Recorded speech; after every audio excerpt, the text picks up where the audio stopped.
Bismillahirrahmanirrahim. Assalamualaikum warahmatullahi wabarakatuh. Perkenalkan, nama saya Erwin Resabdi, salah satu mahasiswa Universitas Negeri Makassar, jurusan Pendidikan Teknik Elektro kelas 02. Di sini saya akan mempresentasikan tugas mata kuliah Filsafat Ilmu, yaitu apa itu filsuf? Istilah filsafat berasal dari filosof dan filosofin. Filosof berarti mencintai, mencari, atau mencari akan. Sementara sofin bisa berarti cinta, kebijakan, dan atau kebenaran. Sehingga filsuf adalah orang yang sedang mencari kebijakan atau kebenaran.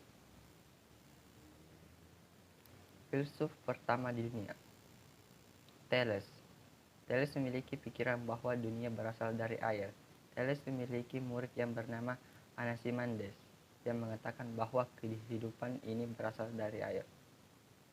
Jadi sebetulnya teori evolusi dikemukakan oleh Charles R. Darwin yang mengatakan semua makhluk hidup di muka bumi ini memiliki satu nenek moyang yang sama.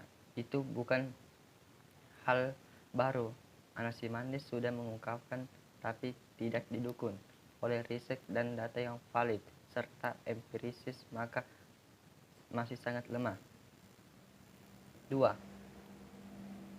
Heraklitus. Dia mengatakan dunia ini tercipta dari api. 3. Parmenides mengatakan bahwa dunia berasal dari satuan kecil yang ada. 4. Demokritus mengatakan bahwa dunia berasal dari satuan terkecil yang tak terbagi, atom. Atom, tidak, atom terbagi. Jadi atom itulah satuan yang tidak terbagi. Filsuf alam. Disebut filsuf alam karena perhatian atau pemikiran para filsuf diputuskan pada alam dan bagaimana tercipta alam semesta.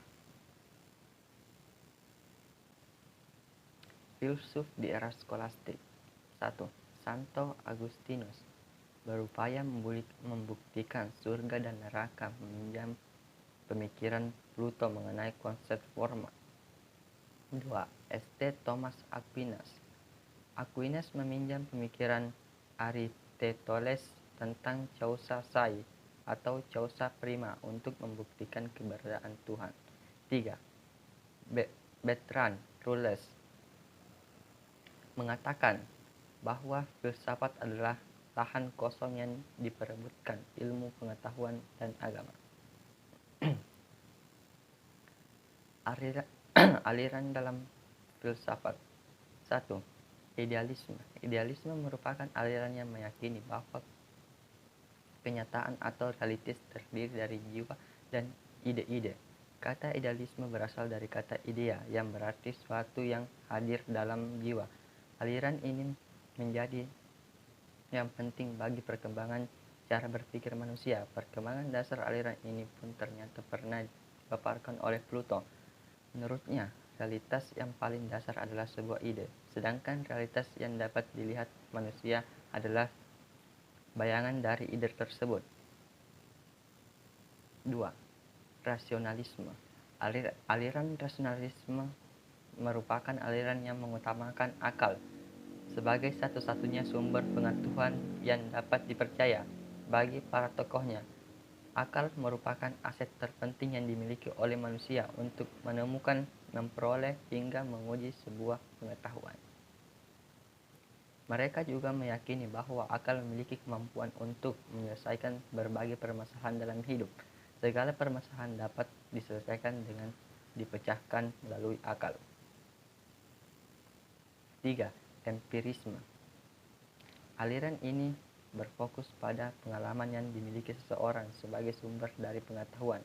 Empirisme ini berasal dari bahasa Yunani yang memiliki arti pengalaman indrawi atau pengalaman observasi melalui panca indera. Empirisme merupakan aliran yang sangat bertentangan dengan rasionalisme. Menurut para tokohnya, pengetahuan berasal dari pengalaman sehingga panca indera merupakan sumber yang paling jelas dan pasti dibandingkan akal. 4. Dualisme. Dualisme merupakan aliran yang menyebutkan bahwa realitas itu terdiri dari dua akar yang berlainan dan bertolak belakang. Masing-masing akar tersebut bersifat unik dan tidak dapat dihilangkan, sehingga beberapa tokoh menyebutkan bahwa aliran ini merupakan gabungan dari aliran idealisme dan materialisme, atau aliran yang menggabungkan jiwa dan tubuh. 5. Positisme. Aliran ini muncul pada abad ke-19 dengan dasar pemikiran sumber pengetahuan berasal dari yang diketahui, nyata, dan hal yang pasti. Parasitisme ini berfokus pada suatu fakta yang nyata dan mengesampingkan hal-hal di luar realitas atau kenyataan yang tidak tampak. Aliran ini dekat dengan empirisme, yang sama-sama meyakini pengetahuan berdasarkan pengalaman yang didasari oleh indrawi.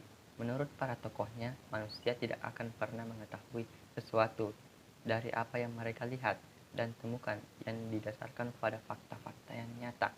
Manusia tidak akan mengetahui suatu di balik fakta tersebut jika mereka tidak melihatnya.